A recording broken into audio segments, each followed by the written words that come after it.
दोस्तों personal loan आपने लिया है किसी एप्लीकेशन से, आप पैसा नहीं चुका पा रहे हैं, आराम से आप सो जाइए, लोन कंपनी आपका कुछ नहीं कर सकता है।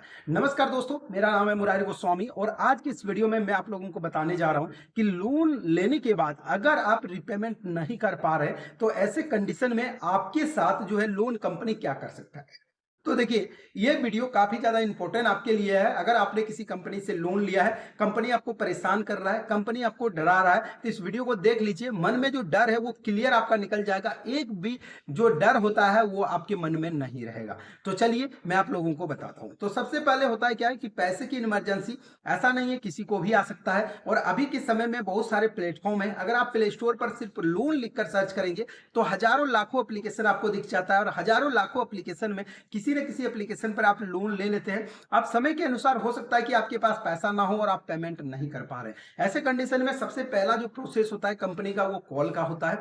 सबसे पहले आपको कॉल किया जाएगा, कॉल के माध्यम से आपको जो है बोला जाएगा कि आपका जो लोन अमाउंट है वो आप पेमेंट करें। अगर आप पेमेंट नहीं करते हैं तो आपके ऊपर पेनल्टी लगेगा। स्टेप को समझिएगा और एक एक करके समझने का प्रयास कीजिएगा जो मैं क्या बताने जा रहा हूं। तो सबसे पहले जैसे ही आपको कॉल आता है और आपको बताया जाता है कि अगर आप लोन का पेमेंट नहीं कर पा रहे हैं तो आपको पेनल्टी देना है। उसके बाद कंपनी ढेर सारी पेनल्टी आपके ऊपर लगाना चालू कर देता है। जब पेनल्टी लगाना चालू हो जाता है तो प्रत्येक दिन आपने देखा होगा कि जो भी प्रिंसिपल लोन अमाउंट है वो आपका दिन का दिन बढ़ते रहता है। अब ऐसे कंडीशन में सामने वाले को काफी ज्यादा हरासमेंट होने लगता है कि भैया हमने तो 5,000 का ही लोन लिया है, ये पेनल्टी वगैरह इंटरेस्ट लगा के ये कंपनी 7,000 8,000 कर दिया। अब मैं अगर लोन नहीं दूंगा तो सामने से क्या होगा, सामने से आपको ऐसा लगेगा कि ये लोन अमाउंट 10,000 15,000 में बदल जाएगा।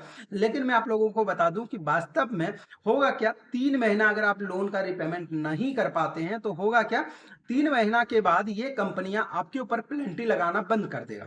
जो पेनल्टी आपको डेली लग रहा था वो पेनल्टी अब लगाना बंद कर देगा। उसके बाद क्या करेगा, ये आपको व्हाट्सएप के माध्यम से या तो फिर जिसमें आप कनेक्टेड है वो इन कंपनियों के साथ, वो आपको कॉल के माध्यम से एक दिन में बहुत सारे बार कॉल करेंगे। कई बार बोलेंगे कि अगर आप लोन का पैसा नहीं दे रहे हैं तो मैं आपके घर पे एजेंट भेज दूंगा, एजेंट में जो है भेज दूंगा और फिर आपका जो एजेंट जाएगा वो आपसे पैसा ले लेगा और साथ में जो जाने आने का खर्चा है वो भी लेगा। इस तरह का बात आप लोगों को बोला जाता है। लेकिन आपको पता नहीं है कि पर्सनल लोन में कभी भी एजेंट जल्दी से घर पे नहीं आते हैं।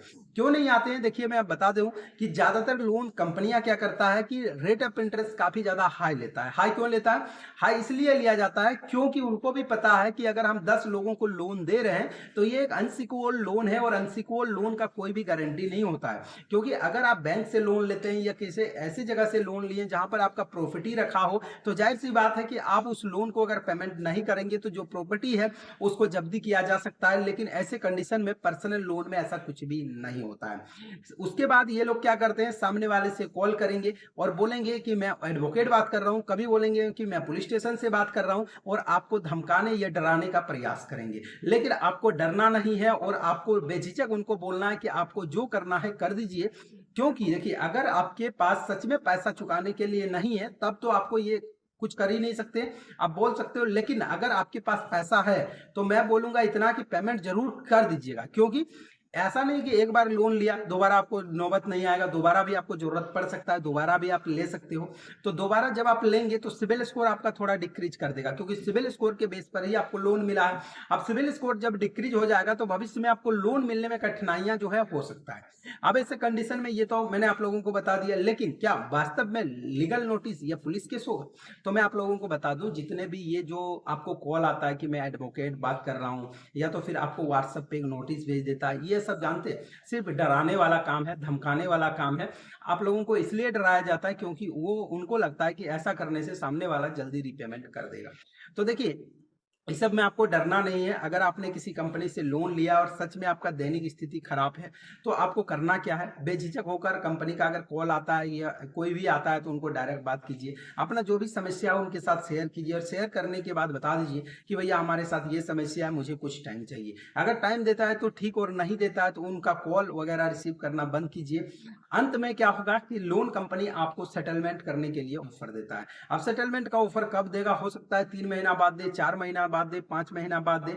अब सेटलमेंट में होगा क्या, सेटलमेंट में जो भी प्रिंसिपल अमाउंट है और उनका जो कुछ इंटरेस्ट है वो आपसे लिया जाएगा। बाद बाकी का जो पैसा है, जैसे कि पेनल्टी वगैरह काफी ज्यादा आपके ऊपर लगा है, काफी ज्यादा इंटरेस्ट जोड़ा है, वो सारा चीज आपका माफ हो जाएगा। तो बहुत सारे लोग हमें कमेंट कर कर पूछते हैं कि भैया हमने कंपनी से लोन लिया है और कंपनी वाले मुझे परेशान कर रहे हैं। तो अगर सच में कोई कंपनी वाले आपको कॉल करते हैं, अभद्र भाषा का प्रयोग करते हैं, आरबीआई का सख्त नियम है, किसी भी कस्टमर को सुबह 7 बजे से पहले और रात के 7 बजे के बाद वो कॉल नहीं कर सकते हैं, गाली गलौज नहीं कर सकते हैं। जहां आप काम कर रहे हैं वहां पर आपका एजेंट नहीं आ सकता है, आप कार्यरत अगर हैं वहां पर आपको जो है वो बेइज्जती नहीं कर सकता। और अगर इस तरह का आपके साथ समस्या होता है और तो आपको करना क्या है, जो भी कंपनी हो उनके खिलाफ आरबीआई के ऑफिशियल वेबसाइट में जाके आप कंप्लेंट भी कर सकते हैं, क्योंकि आपने एक पर्सनल लोन लिया है, कोई क्राइम नहीं किया है। और आपको भी ध्यान रखना है कि जब भी पैसा आए टाइम पर पेमेंट कर दीजिए, टाइम पर पेमेंट करने से सिविल स्कोर मेंटेनेंस रहता है। तो मुझे उम्मीद है दोस्तों इस वीडियो के अंदर मैंने आप लोगों को सारी बातें समझाने का प्रयास किया